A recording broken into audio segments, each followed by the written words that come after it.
pessoal. Boa noite. Tá bom, né? Realmente queria agradecer as palavras gentis do Rogério e dizer que, de fato, eu já me sinto em casa quando eu chego aqui. Eu espero todo mundo amigo, já conheço o rostinho de todo mundo aqui, assim.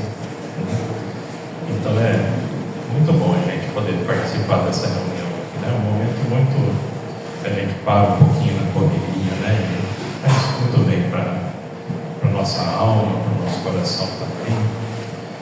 E eu queria aproveitar hoje esse tempinho que a gente vai passar junto aqui para a gente falar sobre um tema que é bastante relevante dentro da doutrina espírita, que é a reforma íntima, né? É um tema que a gente encontra permeado em toda a codificação, a literatura espírita se fala muito, né? E é um tema que, apesar da sua importância, eu arrisco dizer que ele faz parte de um rol de temas que a gente sempre deixa para um pouquinho mais para frente. A gente sempre deixa para a próxima segunda-feira, para o próximo mês, né? Pertence a esse grupo de temas, por exemplo, começar a fazer caminhada, né? Começar a fazer academia, começar a parar de comer bobagem, fazer uma dieta mais saudável, né? A gente sabe disso e a gente tem muita vontade de começar, mas por alguma razão a gente costuma ir protelando, jogando um pouquinho mais para frente. Outra coisa comum de acontecer também, com a reforma íntima, com o exercício físico, é a gente começar fazer durante um tempo e parar, né? Depois a gente cria coragem, começa de novo e para, né? Tá bom, né? Uma hora a gente vai começar e não vai parar mais, né? Mas pensando nisso, eu queria fazer uma abordagem da reforma íntima hoje, trazendo cinco características ou cinco pequenos subtemas mesmo, né? Que podem ajudar a gente a ser um pouco mais efetivo, a gente começar a distanciar menos, jogar menos para frente, e quando a gente começar, a gente seguir por mais tempo antes de parar, né? Então, vocês vão ver que hoje a gente não vai falar muito sobre o que reformar, né? Mas a gente vai falar sobre algumas ideias que podem nos ajudar a fazer de fato a reforma. E aí a gente pensa assim, né? Eu disse no começo que é um tema bem importante, né? Por que será que é tão importante assim? A gente vai ver no Livro dos Espíritos, tem a questão 115. Hoje nós vamos falar bastante dessa questão 115 do Livro dos Espíritos. Tem uma expressão que os Espíritos disseram para Kardec que vai chegar um momento em que nós vamos encontrar a pura e eterna felicidade. Pura e eterna felicidade. Então eu queria fazer uma pergunta, não precisa responder. Quem não quiser não precisa responder, tá bom? Agora, quem de nós quer a pura e eterna felicidade permaneça como está? Fica sentado. Eu permaneço em pé. Eu também quero. Não tem nenhum de nós que não queira ser feliz, ainda mais essa felicidade que é pura e é eterna, né? Isso aí a gente vai chegar lá quando a gente chegar no conceito de perfeição. É isso que a questão 115 fala. Quando os espíritos atingirem o grau de perfeição e de pureza, vão experimentar a pura e eterna felicidade. Então isso aí é o objetivo. Equivale ao que antigamente a gente dizia de ir para o céu, né? Então, é como se a gente perguntasse: quem que não quer ir para o céu? Todo mundo quer. Só que aí tem um escritor luso brasileiro do século XVII. Vocês já devem ter estudado na escola algum sermão dele, porque ele era padre jesuíta também, que era o padre Antônio Vieira. E ele ele usa um raciocínio muito lógico assim nos sermões dele. E num dos sermões ele disse assim: todos queremos ir para o céu, mas nós não queremos ir por onde se vai para o céu, né? Então esse é difícil chegar. A gente quer ir para o céu, só que ele não quer ir pelo caminho que leva ao céu, porque o caminho que leva ao céu, muitas vezes, Jesus disse, né, é a porta estreita, né? Às vezes você vai fazer um esforço para passar. E, mal comparando, eu diria que a reforma íntima é o caminho que leva para o céu. Porque quando ela faz com que a gente vai se liberando das nossas imperfeições, olha como que isso é de uma lógica matemática. Olha. Quanto menos eu sou capaz de fazer bobagem, quanto menos imperfeito eu sou, menos eu tenho necessidade de sofrer provações. Concorda? E quanto menos provações eu tiver que sofrer e passar, menos eu vou sofrer. Então a reforma íntima, ela vai um dia nos conduzir à perfeição, que vai nos garantir a felicidade eterna. Mas a gente não precisa esperar esse dia, que talvez para uns mais, para outros menos, mas talvez seja um pouquinho longe, né? Porque quando a gente começa a se reformar, a gente começa a melhorar, a gente começa a ver os resultados logo, né? A nossa vida começa a melhorar logo. Então, 5 temas que eu queria discutir aqui um pouco hoje, todos eles começam com a letra P, porque depois, se vocês quiserem pensar em casa, é só lembrar da língua do P. Então, nós vamos falar de propósito. Esse é o primeiro tema referente à reforma íntima. Propósito quer dizer o motivo pelo qual eu faço alguma coisa. Então, quando a gente vai fazer a nossa reforma íntima, recomendo que todo mundo, talvez tenha alguns de nós que estejam com ela em curso, talvez alguns de nós estejamos pensando em começar. Seja um caso ou seja outro, é importante a gente pensar por que a gente quer fazer a reforma íntima, né? De uma certa maneira, nós até já falamos, porque eu quero ser feliz, né? Eu quero viver melhor. Se a gente pensar assim, ó, por que eu reformo a minha casa? Porque eu quero ter um pouco mais de conforto, quero ter um pouco mais de segurança, né? Por isso que eu faço a reforma da casa. E tem uma coisa importante da gente pensar, é assim, o propósito de uma reforma íntima tem que ser alguma coisa íntima também, tem que ser alguma coisa de dentro. Porque não pode ser a gente fazer a reforma íntima, por exemplo, hoje nós estamos falando, né?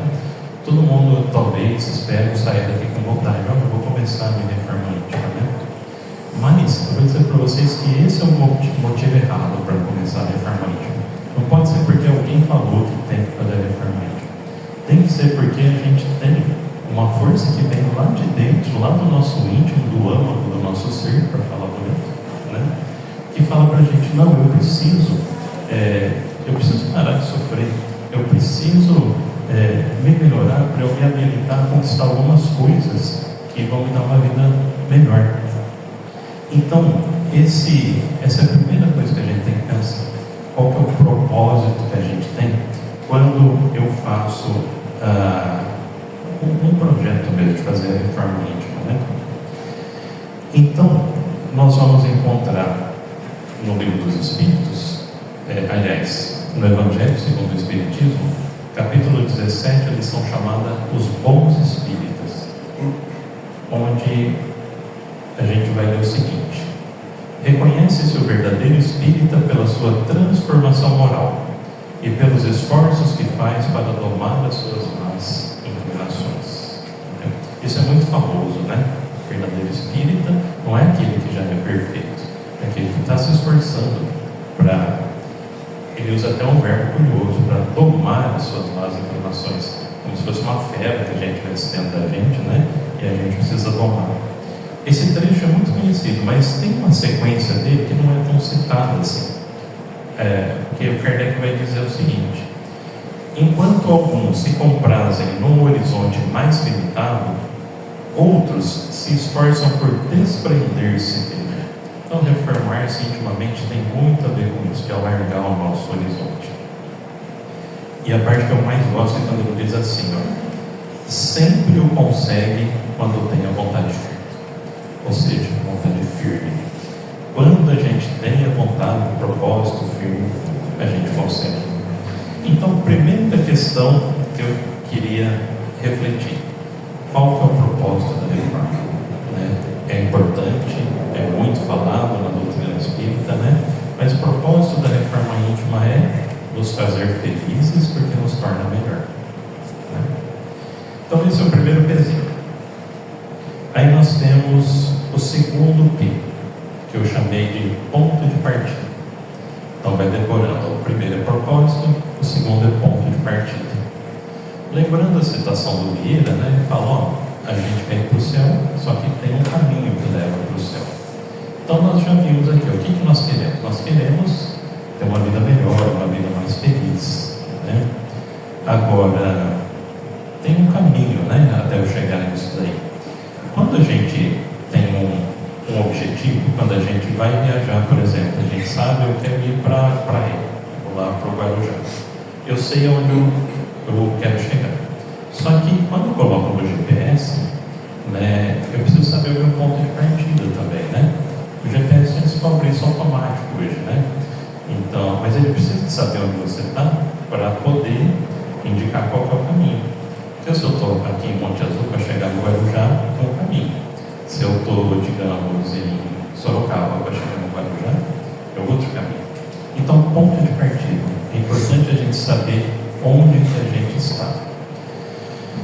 Antigamente, não sei se eu já falei isso aqui, a gente vai ficando mais velho, vai ficando repetitivo, então vocês me perdoem, tá? Se eu já falei essa comparação.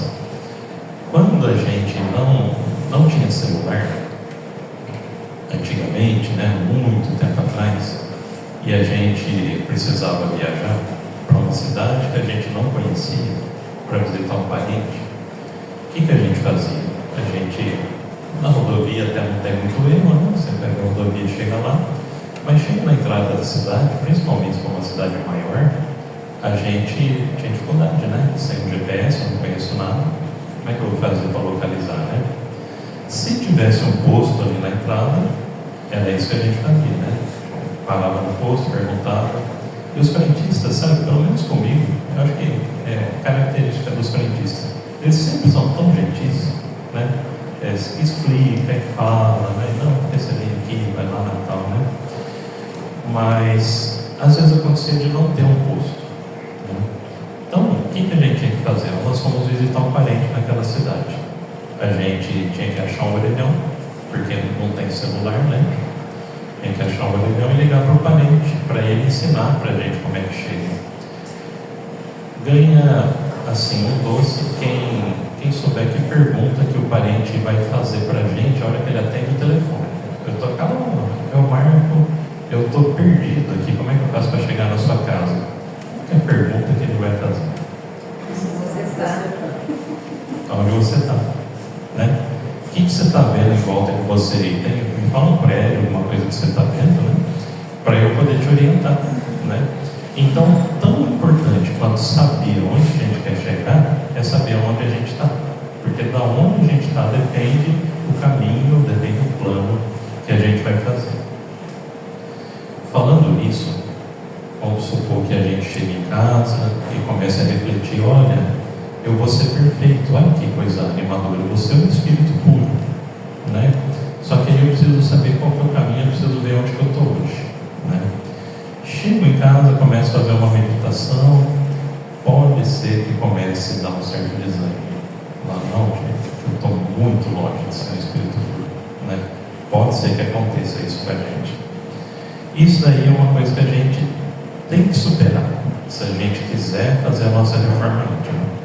Porque nesse mundo que nós estamos, chamado de provas de expiações, não tem espírito puro, né? Só passou, até onde a gente tem notícia, um espírito puro por aqui, foi Jesus, né? Fora isso, todos são mais ou menos imperfeitos. Até os apóstolos faziam umas bobagens, eram meio atrapalhados, Jesus tinha que dar puxão de orelha, né? Os apóstolos de Jesus, né? Mas a gente, vocês já ouviram às vezes falar, alguém brinca com quem chega muito atrasado no serviço, fala: ó, fulano está sempre pontualmente atrasado, né? Eu diria assim que a gente é perfeitamente que acolher a nossa imperfeição. A gente não pode querer tapar o sol com a peneira, porque a menos que a gente admita a nossa imperfeição, a gente não vai conseguir melhorar ela. E a imperfeição não é algo de que a gente deva se envergonhar. Uma hora que vocês tiverem um tempo, você deve olhar na internet, procura, eu vou soletrar porque eu não sei como é que fala direito, é uma estética artística japonesa. Eu falo assim, wabi-sabi, é W-A-B-I-S-A-B-I. É uma estética da imperfeição, porque os artistas, os artesãos que trabalham com louça, né, com argila, eles têm uma característica curiosa. Eles não querem fazer um trabalho perfeito. Sabe aquelas louças, às vezes, que a gente vê chinesas, porcelanas perfeitas, não tem como falha? Para os adeptos do wabi-sabi, isso não funciona. Então, você vai pegar, às vezes, eles fazem uma xícara tudo torta. Então, se eles veem que está tendo alguma coisa assim, saindo muito perfeita, eles vão dar um jeito de fazer um trinco, né? Porque a graça está na imperfeição. Mas, para além de uma tendência estética, essa questão da imperfeição, às vezes, faz parte do momento que a gente está vivendo. Uma historinha que está contida no livro Semeador de Estrelas, foi escrito pela Sueli Caldas Schubert, contando histórias que o Divaldo Franco contou para ela. Uma dessas historinhas conta que havia um homem que vivia no Oriente, na Índia, no tempo em que não havia água encanada e que havia a profissão de aguadeiro. Ele era um aguadeiro, que era aquela pessoa que ia buscar água na fonte e saía distribuindo para as residências. Então ele tinha 2 grandes vasos assim de cerâmica, né, que ele carregava colocando nos ombros assim, um de cada lado, e ele ia até o rio, enchia e saía distribuindo. Mas com o tempo, com o uso, né, com o desgaste, um desses vasos ele trincou e começou a vazar água. Então o aguadeiro ele andava uma boa distância até o rio, enchia os 2 jarros, mas no trajeto até ele voltar para as casas onde ele ia entregar água, metade da água daquele jarro trincado vazava. Então ele pegava 2 jarros e chegava com um jarro e meio só. E essa história, que é uma fábula, é do tempo em que os jarros conversavam, pensavam. Então o jarro ele começou a ficar chateado com aquilo, porque aquele aguadeiro era um homem bom, um homem trabalhador, e ele via que ele tinha, por conta da imperfeição dele, que fazer um trabalho maior, né? Porque ele perdia-se metade da água no caminho. Aí o jarro chegou para o aguadeiro e abriu o coração, falou: olha, eu não queria mais te atrapalhar, porque por causa dessa minha dificuldade, né, eu faço a água vazar, eu vejo que você se cansa mais, que você tem que trabalhar mais, e a sua tarefa é muito meritória de levar água, né? Então você pode ficar à vontade de me encostar em algum lugar, se você quiser me quebrar e aproveitar o material para outra coisa, está tudo bem, né? Porque eu já não sirvo mais. O aguadeiro falou: tá bom, se é assim que você quer, só que eu vou te pedir um favor, eu quero que a gente faça junto uma última viagem. E eles foram, o mesmo trajeto, o mesmo caminho, né? Pegaram a água, voltou vazando do mesmo jeito. A hora que ele chegou no destino, ele falou para o jarro, falou: olha, você nunca virou, não sei se o jarro tem pescoço, não vou admitir que esse jarro tinha pescoço, você nunca virou o pescoço para ver o trajeto, né? Vira agora e dá uma olhadinha. Então ele viu que do lado, que eram 2 jarros, um de cada lado, né?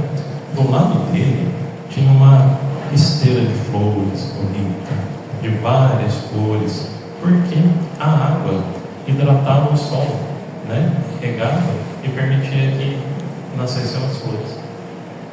Se não fosse essa imperfeição do jarro, aquelas flores não haveriam. E ele, com a sua imperfeição, ele embelezou o mundo, né? Então, lógico que o nosso objetivo não é ser imperfeito, é ser perfeito, né? Mas essa historinha faz a gente não se envergonhar das nossas imperfeições, que todos as temos, né? A gente reconhecer, precisa acolher a nossa imperfeição e ir trabalhando e reformando, fazendo a nossa reforma íntima, né? Até o ponto que a gente consiga corrigir. Então já foram 2 P's, vamos para o terceiro, processo.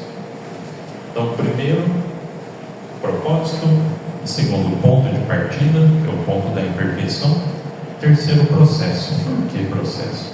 Porque a reforma íntima, infelizmente, não é um comprimido que a gente toma, né, e amanhã a gente já está bom. Como assim, um comprimido que tira a nossa dor de cabeça, né? Nem é alguma coisa mágica, né? Eu faço um passe de mágica, hoje eu estou de um jeito, amanhã eu estou melhor. Seria ótimo, né? Se você assim, vou lá no centro, eu tomo um passe, eu melhor. Lógico que o passe ajuda a gente a melhorar. Mas a reforma íntima é algo um pouquinho mais que se estende no tempo. Então a gente diz que é um processo porque ela tem várias etapas, ela tem várias fases, né? E voltando lá na questão 115, vamos ler ela de novo. Ó.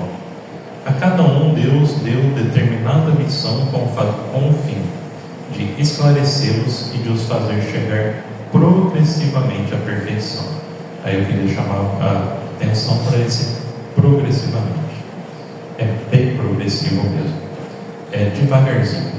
Porque um outro motivo que faz a gente abandonar a academia, faz a gente abandonar a caminhada, faz a gente abandonar a dieta, é que a gente demora para ver resultado, né?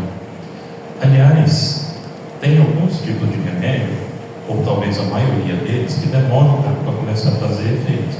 Às vezes demora 15 dias, demora um mês. Só que o efeito colateral dele já começa no dia seguinte. Já viu isso? Então, a gente tem que ter bastante paciência. A gente vai piorar no começo, a gente vai sofrer com o efeito colateral, só que eu tenho que tomar, porque depois, lá para frente, ele vai começar a fazer o efeito. No caso da reforma íntima, pode ser que a gente desanime por causa disso, porque é lento. E quanto lento que é? Vamos fazer uma comparação. Digamos que eu faço um propósito que eu quero ficar 1% melhor a cada dia. 1% hoje, melhor que ontem, 1% amanhã, melhor que hoje, né? Dentro de 100 dias, olha o que vai acontecer. Eu vou estar 100% melhor. Agora, vamos fazer as contas. A gente melhora 100%, assim, a gente muda da água para o vinho em 3 meses e pouco. Não muda. É muito pouco tempo, né? Se a gente pensar, nós que somos espíritas, né, e temos o conceito da reencarnação, se a gente pensar que às vezes eu desenvolvi um hábito ou um vício durante 1000 anos, fiquei 1000 anos cultivando um determinado vício, e agora eu cheguei à conclusão que eu preciso largar dele. Será que em 90 dias eu vou conseguir largar um vício de 1000 anos? Não vai. Eu digo isso porque o processo de melhora da reforma íntima não é 1% ao dia, não. É 0,0001% ao dia. E a gente tem que ter essa consciência para a gente não desanimar. É igual quando a gente vai querer ficar forte e musculoso na academia.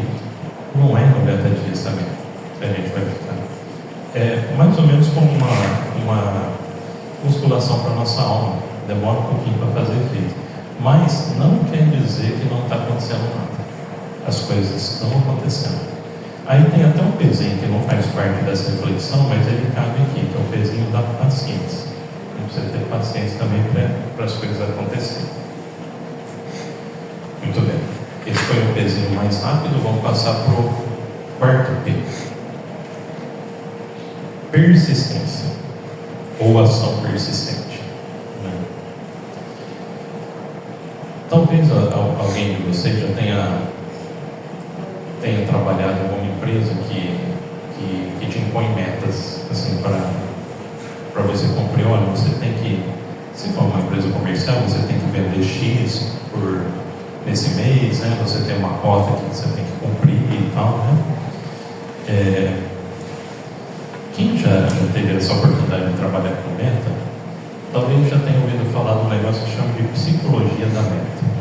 Então, quando você tem, por exemplo, uma meta que você tem que bater lá no seu emprego, você tem que vender 10 mil reais de calçado nesse mês, né? A psicologia da meta, que é um estudo psicológico mesmo, fala o seguinte: quando você atribui uma meta, você tem que atribuir uma meta razoável.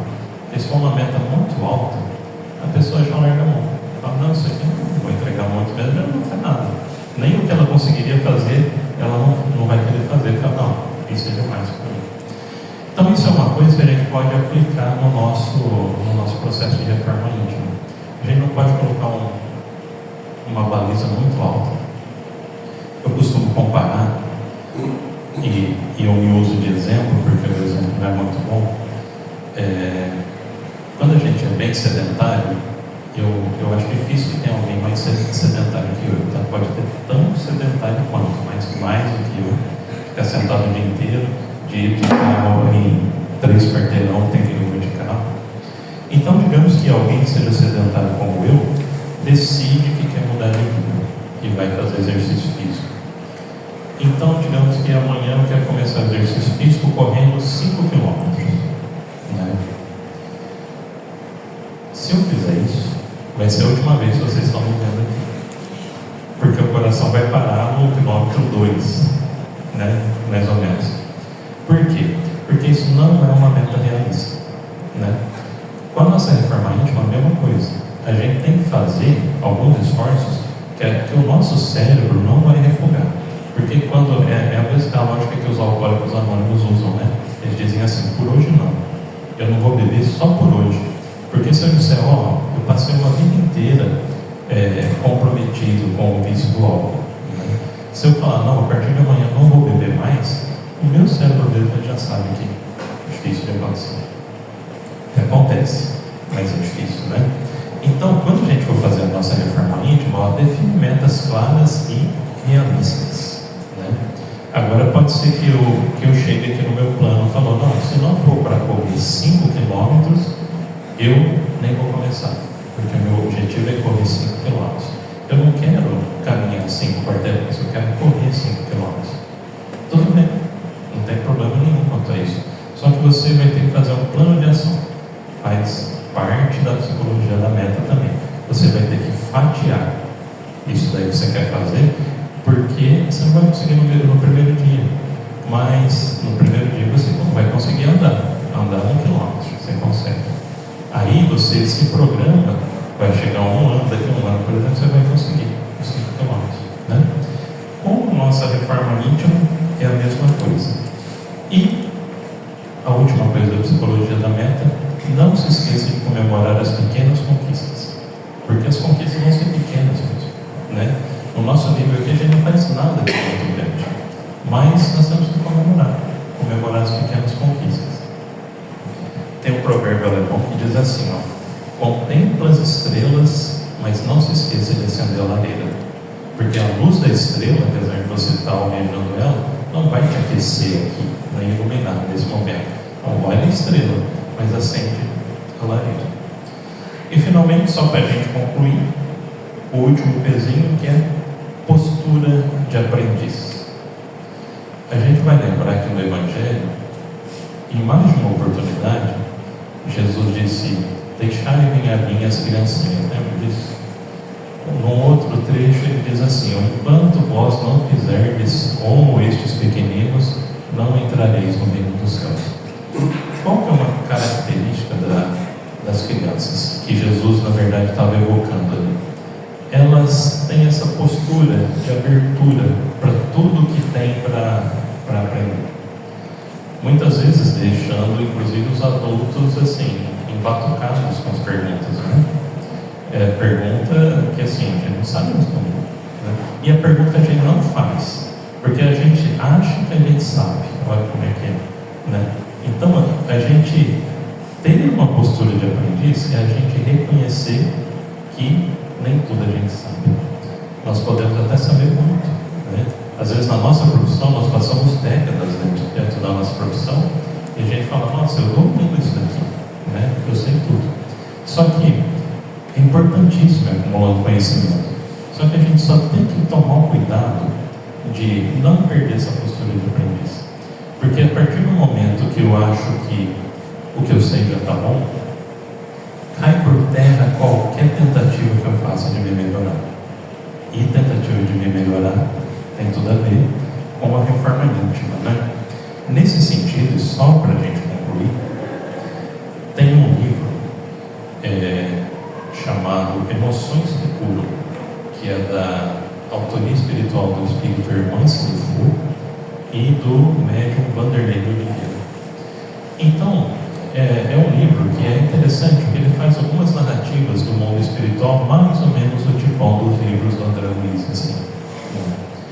E a Hermance, ela vai dizer a respeito, já ouviram falar do Hospital Esperança, que existe no mundo espiritual? Ele tem algumas obras da literatura, né, que falam a respeito dele. O Hospital Esperança recebe as pessoas que desencarnam, né, principalmente aqueles que estão um pouquinho desequilibrado, né, e precisa de um socorro. E lá no hospital, que segundo algumas obras foi criado pelo Eurípides Barçanufo, né, e é dirigido por ele, a irmã se trabalha meio que como uma enfermeira, alguma coisa assim, lá no hospital. E eles começaram num determinado momento, a tentar entender o que levava tantas pessoas chegar desencarnados lá, né, com problemas emocionais, com problemas psicológicos mesmo, deprimidos, né, ansiosos, e a ponto de ter que ficar no hospital um bom tempo até conseguir se adaptar na vida espiritual. E é curioso que ela diz que tem de toda confissão religiosa, né? Não é um hospital espírita, né? Tem de católicos, protestantes, mas uma coisa curiosa que ela diz assim, ó, os espíritas, hoje pelo censo, a gente é mais ou menos 3% da população brasileira, só que lá no hospital os espíritas são uns 20%, sabe? É mais do que seria normal. E aí eles começaram a fazer uma pesquisa para tentar entender, né, para ajudar melhor as pessoas, inclusive para falar para a gente que está aqui encarnado, falar, olha, dá uma olhadinha em tal e tal coisa na sua vida, porque assim você evita de chegar aqui depois numa situação um pouquinho mais complicada, né? Então eles pegaram uma amostra lá de pessoas que desencarnaram no período de 30 anos, do ano de 1970 até o ano 2000, e que foram para o Hospital Esperança com algum grau de dificuldade emocional e psicológica. E eles chegaram ao diagnóstico que apontou 6 causas, né, principais, 6 causas principais que as pessoas, como se comportavam aqui na Terra, que faziam elas chegar desequilibradas lá. Não dá para a gente falar das 6 aqui, fica a recomendação para a leitura do livro, mas uma das causas que eu anotei aqui, que eles descobriram, é o enfraquecimento da aspiração ao progresso. Enfraquecimento da aspiração ao progresso. Ou seja, quando a gente já acha que não vale muito a pena se esforçar para melhorar, né? Então, às vezes a gente se acha tão cansado na vida, né? Tem tantos compromissos, já fiz tanto, e vai ficando assim, aquela aspiração que a gente tem de ser melhor, né? Ela vai ficando enfraquecida. Só que isso daí vai minando as nossas resistências psíquicas. Não é só isso, mas isso é um dos fatores, a ponto de fazer tanta gente chegar desequilibrada do lado de lá. Então, elas sugerem, a Hermance, né? São 6 causas de desequilíbrio. Ela vai trazer 6 remédios. E o remédio para isso, ela chama assim, ó, resgate da arte de sonhar. Ou seja, a gente às vezes deixa de sonhar mesmo, né? Conforme Jesus disse lá no seu sermão profético, só para a gente concluir, por se multiplicar a iniquidade, o amor de muitos esfriará. Então, às vezes a gente está num momento de bastante iniquidade, né? A gente vê bastante coisa errada e tal, só que nós não podemos deixar o nosso amor esfriar, né? Então, pessoal, são 5 pezinhos aí da reforma íntima.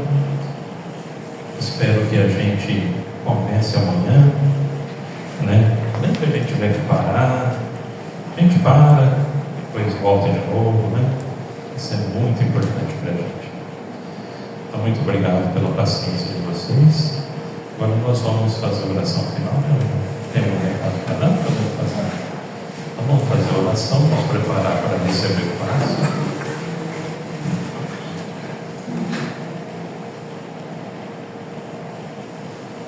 Então vamos, aproveitando este clima de muita paz, nessa casa que nos acolhe tão carinhosamente, no ambiente desde mais cedo preparado pela espiritualidade, para que nós pudéssemos experimentar a tranquilidade necessária para pensar um pouquinho em algumas questões da nossa vida, questões que tocam a nossa alma e que, no mais das vezes, na correria do nosso dia a dia, nós acabamos não tendo ocasião de pensar. Este é o momento de nós nos prepararmos intimamente para que estejamos bastante receptivos às energias da fluidoterapia, do passe da água fluidificada que vamos receber a seguir. Sabemos que a nossa postura, a nossa fé, a nossa confiança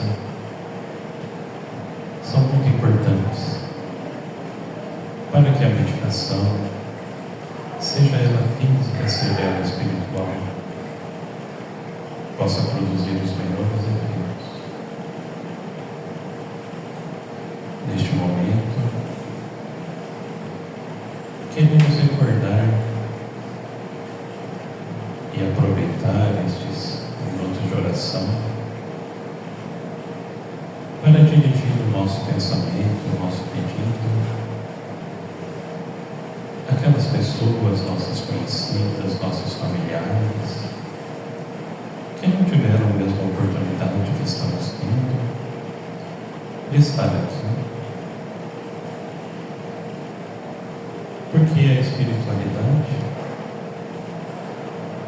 captará os nossos pedidos, os nossos desejos e atuará no sentido de levar algum alívio, de levar um consolo, de levar um pouco de equilíbrio.